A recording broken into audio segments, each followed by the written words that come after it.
Grahame Lesh. Hi again. Good to see you. Yeah, good to you see too. you back here at eTown Hall. It's good to be back. Yeah, you were here with the Capitol Sunrays, right? I was. Right before the pandemic times. Yes, indeed. Yeah. Indeed, our 10th show ever. Yeah. One of our last, but who knows? Yeah. Not forever.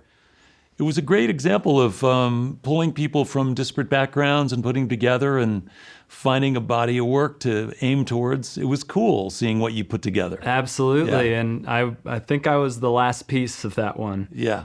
That was a Luther Dickinson composition, as it were. Yeah. And yeah, I guess I was actually watching one of his interviews from probably this exact room from that again. And he said that, yeah, his purpose was to get our friend Amy Helm together with Birds of Chicago, our friends JT and Allie. Yeah. And made for a great record. And then they toured on it. And one of those tour dates was opening for us at the Capitol Theater. Oh, cool. And they didn't have a bass player. And so I think Amy just texted me. It was like, you want to play bass on 2 songs? And then I got there and I said yes. I got there for sound check, and it was like, well, what about these songs too? And these songs. And then by the end of the fairly quick set, it was, well, this is the last show of your run. Do you want to just get in the van? So, Oh, that's great. yeah.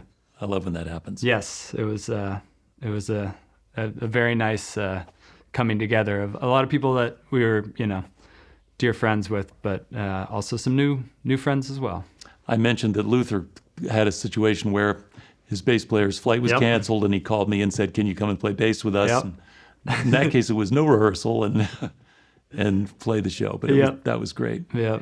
Well, let's talk a little bit about just growing up around this scene that was both really well defined. The Grateful Dead scene that you grew up in, were sort of welcomed into was pretty well defined when you were a little kid. Oh yeah. But at the same time, as I was talking about with your dad, the chasing of the magic was both elusive and intangible, and you were introduced to that as well. Yeah. I mean, my experiences when I was very young around the Grateful Dead, ended when I was 8. Because that's when Jerry died. That's how old I was. So it's not that different than the Brahms that you were listening to, that my dad was listening to when he was 4. It's just this music was all around me, and so there was always going to be something. That was something that I was always going to be involved in, not by any pressure or for any, you got to do this, but it was always going to be a part of my life for sure. How old were you when you imagined you would be playing music with your dad? Well, the first time I think we played together was at a high school talent show, and we played Sugar Magnolia with some friends, me and 2 other buddies. Yeah. And then we needed a bass player. And actually, I think you brought Bobby and Natasha to that. And Bob said that was one of the most energetic. I forget what the adjective he used was, but it was a fast version. Oh, cool. I was a lot of youthful energy. Yeah, for sure. 16-year-olds or whatever. But, I had bands. I was in college, and then in my professional life outside of music after college, and I had bands. We played a lot of music all over the place, but I didn't really think it would be the thing I would do kind of full time until my folks opened Terrapin Crossroads, and then they just needed music played at the bar at Terrapin Crossroads every night, and I was very happy to be a part of that with my brother and all of our friends and my dad coming down all the time and just jamming with us, and that sort of opened the door for all of us to really dig deep into all these repertoires and learn what we should be chasing in that sort of way. That built a beautiful community. Yeah. Terrapin Crossroads built a beautiful Absolutely. community. Let me just ask you about the burden of being Phil Lesh's kid. Yeah. So when you're imagining being a musician in college, Yeah. and then all your buddies find out, oh yeah, that's who your dad is. Okay.